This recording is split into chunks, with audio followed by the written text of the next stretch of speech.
Welcome to Mortgage on My Mind, where we take the mystery out of mortgages and make dreams of home ownership a reality. I'm Natalie Salins, a top 1% mortgage broker with 20 years of experience, based right here in sunny Los Angeles. If you've ever wondered about pre-approvals, appraisals, or what loan product is right for you, don't worry, I've got Mortgage on My Mind, so you don't have to. Each week, I'll bring you expert advice, real-life stories, and insider tips to help you navigate California's competitive real estate market with confidence. Whether you're buying your first home, refinancing, or just curious about how it all works, this podcast is for you. So let's talk mortgages, demystify the process, and make your real estate goals a reality. Ready to get started? Let's dive in. Hi, everybody. Welcome to Mortgage on My Mind. I'm Natalie Salins. Today, we have Rosanne Nitti, a real estate broker associate and fine art photographer with us. Holding multiple advanced industry designations, she specializes in buyer and seller representation, resort properties, and high-level negotiation. Alongside guiding clients through residential and investment transactions, she coaches real estate professionals on how to scale their business. Welcome, Rosanne. Thanks so much for being on with us. Hi, Natalie. Thanks for having me. It's great to be here. It's nice chatting with you. Yes, absolutely. So tell us a little bit about the fine art photography and how that influences how you list properties and how that changes how you work as a realtor. So I had always wanted to be a photographer since I was a kid. My parents got me a camera for graduation, and I took that and ran with it. And I fell into real estate when I was 25. I went to Hawaii and I decided to stay. And so I got into the mortgage business, actually. I was a loan officer with Transamerica Financial in the early 90s. And one of my coworkers was like, hey, let's get our real estate licenses. We got our real estate licenses and I just ran with it from there. And in 1995 in Honolulu, things were a lot different than they are now. Yes. And in incorporating, I think for me with the photography, incorporating with the real estate is I've always had that eye for design and lines and different things when it comes to either staging a property or just being able to what I see. If I'm doing a photo shoot with you and what do I see? Is there lint here or what that looks like? And so being able to incorporate them both has been really rewarding for me because I love them both and being able to be intertwine them. And Sure. my real estate clients are like, I can take your photographs too. So it is good to be able to stage a property, offer those things, or it's also really good when I'm looking at something. If I'm showing you a house and we're walking through it, if I'm your buyer representative, I see things maybe differently than other people do.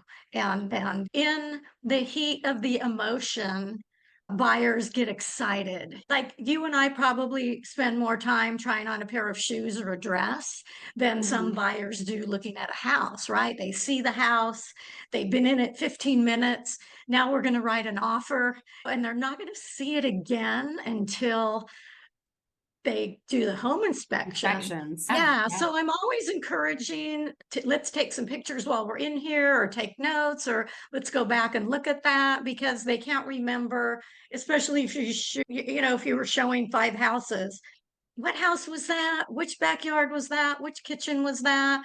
So I think having that design aspect and being able to say, wait, I don't really know if this is going to work for you.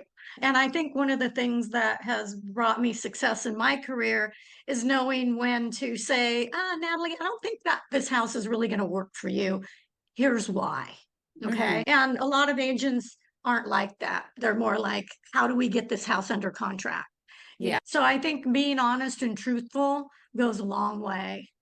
Yeah, always. Yeah, absolutely. Yeah, For absolutely. everything almost. Yeah. So the fact that you're also a coach and you coach realtors, I know you said that's like it is a part of your business now at KW. Yes. What would you say with coaching new agents? What would you say is the most important thing for them to start with, especially in markets like we're in lately and markets of today? What is the biggest coaching tip that you've been giving, or what do you think is the most important thing that new The realtors most do yeah, right? the most important thing is that this is a contact sport. We are in it for our relationship. And when I'm coaching new agents, they're not stupid. They've come from another business. They've had Mhm. business experience, right? Right, Even the younger agents that just graduated college, they just don't know how this business works and how you build trust with the people that you know to educate them, to provide value to them, to have them want to work with you and have the confidence. So I think the most important thing is to give them the confidence that, hey, you got this. And the, hey, talk to people. And it's not a, to, you know how they say fake it till you make it. I don't believe in that in real estate because it's not true, because people are trusting you with thousands, hundreds of thousands of dollars and millions of dollars. So we can't fake it. We have to know what we're talking about. So right. the tip is, this is a contact sport. Build your relationships, number one, and number two is learn. You have to learn what you're talking about. You have to learn your markets. You have to learn your forms, study your forms. And there's we have an attorney in our office that teaches the contracts, but he doesn't teach how to write the offer and he doesn't teach how to negotiate. And that's where I come in. It's the real life stuff. And it's really rewarding. Over the weekend, I had a couple of agents that were showing properties and they're texting and they're asking questions. And I'm like, hey, you got this. You've got this. You're good. Just, yes, I'm here for you if you need me. But I think giving them the confidence to go out and have a conversation is really the most important thing, because people are scared to talk. How do I tell my friends that I'm in real estate now? You tell them. Yeah. And And how important would you say, because I know you're working, mostly you'll coach, of course, newer agents or the less seasoned, headed back to mortgages and loans and stuff. How important do you think the knowledge is for agents to have with products? Or would you say that just go to your lender, go to your lender, go to your lender is the way that you've been advised? I encourage vendor relationships and for them to take different lenders out to lunch or coffee to be Hmm. able to get to know them, because as there's no one size fits all lender for all Right. buyers. And I believe in knowing a bunch of people that can help. And hey, Natalie can do this. Hey, this person can do this. And I think that's important for them to know the basics. And as in this business, things are changing so fast. Like I can Yeah. barely keep up with the real estate laws, let alone what's happening in the mortgage stuff. And for them to learn about down payment assistance programs, or how do we get the difference between a pre-approval, a DU approval, a fully underwritten approval. What does that look like when you're making an offer? And I think Right. that's really important for them to understand those things. And it can be overwhelming. It's a doe in the headlight. What Yeah. did you just say? And Totally. When I explain and just for the audience's sake, so a DU approval is when I have an application in the system and I have all the buyer's information in, and all of that is plugged into an application. Fannie Mae has a system called DU, which is Desktop Underwriter. And when we pull a DU, it's basically just an algorithm that Fannie has that does she like the file? Am I going to pull an automated approval on it? That's DU. Freddie Mac has something called LP, which is Loan Prospector. So you can pull a Freddie Mac LP approval or a Fannie Mae DU approval. These things are really important. I tell my agents all the time that before you accept an offer on your listing, make sure that you've seen a DU approval. And if you want me to review the DU approval, just to make sure that the DU approval looks right, because That's not always the case. A lender can plug in a lot of numbers into a system that's pulling up automatically. If an underwriter hasn't reviewed it, then those numbers can be wrong, right? Yeah, Like, absolutely. Absolutely. And one of my agents over the weekend, she said, I have some buyers that want to go look at properties. And they said they've been approved by a lender and not one of the lenders that they know. And I said, did you call that lender and have a conversation with them? I said, exactly. because that's what you need to do. And a lot of times with my listings, I'll have a little thing that says you're going to cross qualify Cross with my qual. lender, Exactly. because anybody can say, hey, they qualify, but can they close? Right. So, Exactly. and what does that look like? And I think that's important. And I think that the key here is we want happy buyers and sellers. And doing that work up front is really important because we're here to help people. And if we haven't done our job right, then they're going to be unhappy. And that's a reflection on us. Sure. It's about getting through the process as smoothly as possible. There's so many humps to get over when you're in an escrow, so many. So if you can get in with as few as possible, because it's bound to happen, then at least at the end, everybody will feel satisfied and happy. But so much of it is about prepping beforehand in order to get through it Absolutely. smoothly. Absolutely. And Yeah. not buying a car or changing lenders in the middle of escrow. As little as possible. Correct. Yes, Yeah. yes, which we've all encountered, right? Yes, exactly. I mean, Yeah. the stuff I've had happen even at funding table is just remarkable. And that's why we tell people it's never 100%. I can't guarantee we're going to give you a loan because think people are human and you're human and we're all it's people do things that they don't mean to do that they don't realize is going to affect the approval. As much as we try to warn you, as much as I send emails out at the beginning of escrow, do's and don'ts of escrow, and it's very clear Yeah, exactly. the list of Things, items. So, and then things happen. People lose their jobs, or sure. something happens, and I Or they buy think a that diamond bracelet for their oh partner. yeah, That happened once, literally on day of funding, a new that's credit crazy. card for 10 That's grand. crazy. You're like, That's what is, crazy. now you That's don't qualify. crazy. Yeah. Yeah. And that's it. And so part of that too, and explaining to new agents or agent, a lot of the agents that I coach are dual career agents. So they have other jobs and they're doing real estate part-time. They might have Sure. had their license a year or two or even three, and they're dabbling. So they're not really doing it full time every day out there like I am. And so they're not really realizing how a lot of these things work. And I think it's really important for them to know these things. So I try to keep everybody in the loop of, what's happening now or this or that, or having those conversations.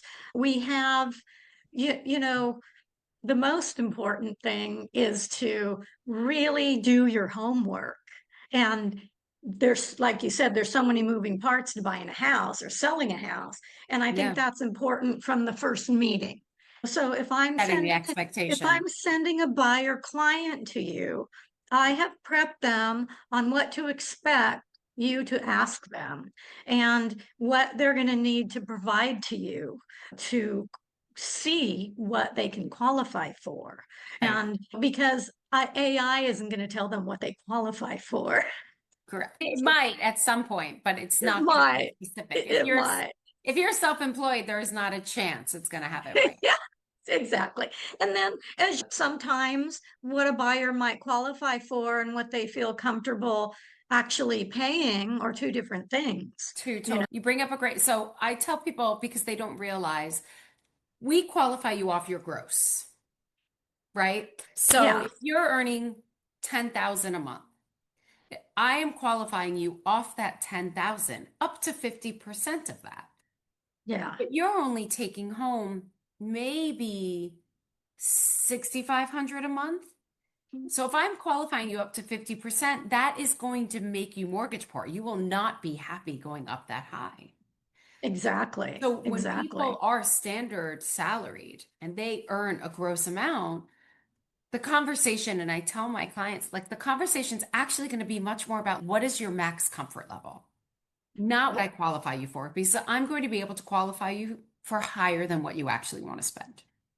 Yes, exactly. And if they're going into a condominium or somewhere where there's HOA, that's a whole new ball. And I have a listing that we took off the market because the HOA is having some severe issues and the HOAs are very high, even though the price point on the condo is low. And so you might qualify for this amount for a mortgage, but what are we taking into consideration of the HOA fees, the taxes, the homeowner's insurance? I had dinner with my two insurance agents for farmers week before last, and that's a really interesting conversation, Yes. because especially here in California, my clients are calling me and saying my homeowner's insurance policy has been canceled or it's up for renewal and it's $11,000 a year. What do I do? Or it So it's triples. Yeah. yeah. And so that's where having the information to help them and guide them comes in really handy. And coaching new agents, they don't always understand that. It's, I'm going to sell a house. Yeah, totally. And when you have the conversation as well, like when I'm qualifying somebody, I'll say, listen, if I'm taking you to your max and we're qualifying you there because that's where you feel comfortable and there's supplemental income of some sort, let's say. And this is your max and it's based on standard insurance. If you find a place that's in a fire zone, this is going to change what we're qualified for because I'm at your max right now. Going into a fire zone will double or triple what this insurance premium is. And then we have to readjust what we're looking at for purchase price at that time, or just Yeah, a larger down absolutely. payment. Yeah, and historically, that's been one of the last things that buyers get. Wait, we're under contract, For sure. contingencies have been removed. We haven't even talked about the insurance policy yet. And now we're in a bind, right? So those are our new sets of rules that they have in the contract now, 17 days for the homeowner's insurance policy. But Yeah. I'm always telling my clients and my agents, have your buyers check into that homeowner's insurance policy right away. We ask for it before we submit to underwriting. Oh, that's great. It's Yeah, on my it has to-do to list. be. Yeah, Always. It has to be because it's going to it- change my debt ratios. So yeah, it's yeah. literally like they'll send me in items just to submit for underwriting. And everybody, of course, because I ask for things within 24 hours, they'll send it in and they'll be like, but I don't have insurance yet. And I'm like, we don't have to have that, but you have to start shopping it now. Shopping for it. Yeah. Right. So Within can the I next couple days, I need to understand what that premium is going to look like, to regardless. look like? Yeah. So I have a question for you from the mortgage end. What would be the one thing that you would like new agents to know when they're going into the business about how mortgages work and creativity and down payment assistance programs, or how we can help people get into housing, especially in California when it's far more expensive. Affordability factors aren't really jiving with income all the time. It's tough. That's tough. Good question. I normally when I talk to new agents and I train new agents about the business and such, I always say communication. Know that Mhm. I'm here. I'm a partner of yours. It's so important to always tell me what's happening through the process. Throughout the thing that I find most with new agents is they forget that I'm involved. So they forget to send me the contract. And a week later, a listing agent calls me and they're like, why isn't the appraisal order? And I'm like, Right. are we in escrow? I didn't even know we're in escrow. Like, things Yeah. like that happen where you're like, oh my goodness, it'll be done tomorrow or whatever. But always tell me if you're negotiating a credit. Tell me because we have to figure out together how to use it. How it should be worded. No, and I I think know. I prepare a checklist for them. Here's here, and I do a life of an escrow. Here's what this looks like, and here's your timeline. And there's a lot of different moving parts because things start moving fast. And one of the agents was like, I had my license for 2 years. And I said, okay, then why are you asking me how to do this? My TC did all that for me. And I'm like, your transaction coordinator is an enhanced assistant. You should always know what that transaction coordinator is doing. Yeah. And I think a lot of agents depend on their transaction coordinator for a lot of those forms, and then they don't know how to fill those forms out themselves or what those forms actually mean. So I think the communication between all parties is important. Of course, always. And then, yes, I think keeping your eye on what programs are good and helpful to our clients is always important for an agent, but that's less of an important thing to worry about because that's where I come into play to advise. But I think it's important to understand the basics. So if they're self-employed, they have to be pre-approved. Don't waste your time driving around in a car because we don't know if and what they're qualified for. So that's an important thing to know as a new agent. I think it's important to understand the basics of down payment. So 5% is allowed non-conventional, but only up to around 1.2 million, right? 3.5% is allowed on FHA, but only up to a certain point. When you kick into jumbo loans, 10% down is a minimum. And I've got people that will do 10% to 3 million. But those basics are a good thing to understand because if you're showing somebody a house and they're looking, and this happens, as crazy as this sounds, this happens. They're looking at a $2 million house and then they call and tell me that they only have 100,000 down. Yes. And you're like, there is a way to structure that, but it's going to be really expensive. It's going to be really hard, 5% down on 2 million. And that's why I won't be taking them out to look at a $2 million house until I know That's their correct. numbers, That is and I exactly. think that's probably one of the biggest new agents' mistakes of not really understanding how those things work because it's a show me the money situation, right? And if you are a close friend and you want to buy a house or a cousin or a family member and you're uncomfortable with showing me your money, that's where you come in. So I'm like, I don't need to see your finances. Here's my lender. Talk to my lender and you can show them all of your information. I don't see it. And then they will tell me what it is you're going to qualify for and what that looks like. And that makes them feel a little bit more comfortable because they're going to go, oh God, Roseanne's going to know how much money I make. And I think that's a big thing for some friends. Totally. Showing their financials to you is a big thing. Some don't bat an eye. Okay.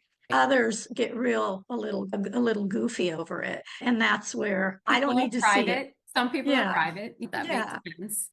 Yeah. Yeah, I think it's a very important thing to start off the process with. And it is part of the conversation with clients of like the peace of mind that you feel when you start looking at properties and knowing exactly what it's going to cost you you can't beat it. Absolutely. It's so Absolutely. important because it's going to allow you to be like, okay, now I'm looking up to 1.5 and I started at 1.2, but Natalie told me that for every 100,000, it's about $600 more a month. So this is what we're going to look at. If we're going here, that's what that's going to be for me now. But really knowing what those numbers mean for you is so important to do before you even start.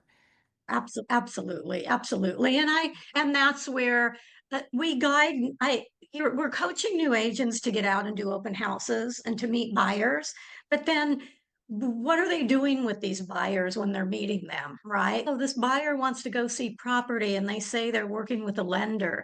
I need to see all this stuff from the lender before I'm making any appointments to go show property, because that's where disappointment happens. And that's where then a buyer might get embarrassed, especially with a new agent, because if they haven't done their homework up front and they're just going to go open a door and then that buyer gets skittish because they really haven't had a deep conversation with their lender or shared that information with that agent. Now they're going to get embarrassed and they're going to go off and use another agent because that agent didn't do their homework up front to just guarantee a drama-free transaction. It's stressful. And one of the best things you can do for your people is to try to be as drama-free and stress-free as possible and as calm as possible. I'm going to help you through this process. Yes, it's stressful, but we can make it drama-free if we do all these things up front. And that's a really important step because people get all crazy. And exactly. And it's also where confusion happens, and then setting the right expectations also come into play for all of that, for the process as well. Yeah. Yeah. And that's where in the office we do role playing and having those conversations. And what do I say? What do I do? And I'm not fond of scripts. I'm fond of conversations and stories. Conversations and stories. And everyone has a story of what's going to work for them. And I think that's the best thing. And that's where those relationships come into play. Is I'm not here to sell you a house. I'm here to hear your story and get you somewhere where you can live your story and create your stories. And I think that's really important for people because they like to be in their homes and they like to be happy. Of course. And then their next homes. And then their Yes. next, And then their next homes. exactly, Yes. exactly. Yes. Amazing. Thank you so much, Rosanne. This was such a good conversation. Yeah, it was great. It was great chatting with you. And I look forward to working with know. you in the future. Yes, And anything that I can do, please reach out. I will. I will. Thank you. All right, everybody. Okay. All of Rosanne's information is below. Please reach out to her if you need anything. Tell us the states again that you're licensed in. I'm licensed in California, Hawaii, and Florida. I had my license in Virginia, but I let it lapse. So Got it. Hawaii, California, and Florida. Yes, Amazing. I'm happy to help anybody, any of those places. Amazing. Thank you so much. Thank you, All right, Natalie. everybody, Have a stay good tuned for the afternoon. next one. Thank you. Thanks for listening to Mortgage on My Mind. If you're ready to start your mortgage journey or have any questions, I'd love to help. With 20 years of experience, I make the process as simple and stress-free as possible. Check the show notes for my contact info, and don't forget to subscribe, leave a review, and share this podcast. Until next time, I'm Natalie Salins, here to help make your real estate dreams a reality.